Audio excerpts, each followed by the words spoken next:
ও মায় মায় গো কাইল্লা সারা দেখো তোমার মতন কাইল্লা শাড়ি পরছি, এবার তোমার সাথে মানাইবো?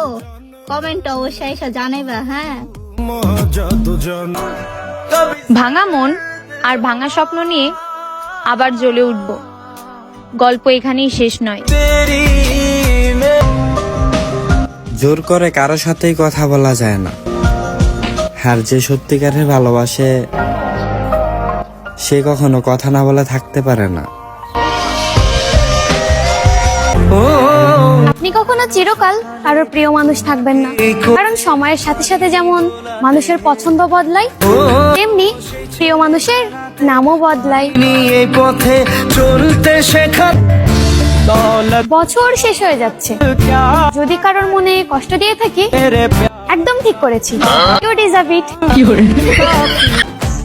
ইস, কেউ যদি এইভাবে বলতো তুই আমার রানী। আমি সেই মেয়ে যে আমার জামাই আমাকে এক দেখায় তার বউ করে এনেছে। চিন্তা কইরো না, তোমার অনুপস্থিতিতে আমি অন্য কাউকে খুঁজি না, বরং তোমার জন্য অপেক্ষা করি। আচ্ছা, আপনাদেরকে একটা কথা জিজ্ঞাসা করি, যদি দেখেন কখনো আপনার মা, বউ এবং শাশুড়ি তিনজনে মৃত্যুর মুখে পড়ে আছে, তাহলে আপনার দায়িত্ব কাকে আগে বাঁচানো? কমেন্টে জানাবেন। তুমি আমার জন্য তোমার কোনো কিছুই বদলাতে পারোনি, অথচ দেখো এই আমি তোমার জন্য আমার পুরোটাকেই চেঞ্জ করে ফেলেছি। তুমি তো জানতে আগেও একবার আমার হৃদয় ভেঙেছিল, তারপর জোড়া লাগানোর নাম করে দ্বিতীয়বার ভাঙাটা কি খুব জরুরি ছিল? আমার অঙ্গ জলে কিছু হলে মরতে চাও? হসপিটালে গিয়ে দেখো কত মানুষ বাঁচার জন্য লড়াই করতেছে। ফ্রেন্ড হিসেবে কথা বলতে গিয়ে আজ আমি তার বউ।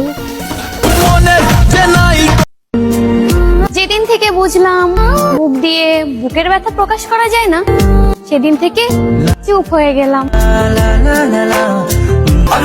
মানুষ নাকি ভুল থেকে শিক্ষা নেয়, আর আমি তো কি ভুল করেছি তাই ভুলে যাই। এমন একটা মেয়েকে মেনশন দাও যে মেকআপ ছাড়াই মাশাআল্লাহ। ভেঙে পড়ার কিছুই নেই, খারাপ সময় একাই বাঁচতে হয়।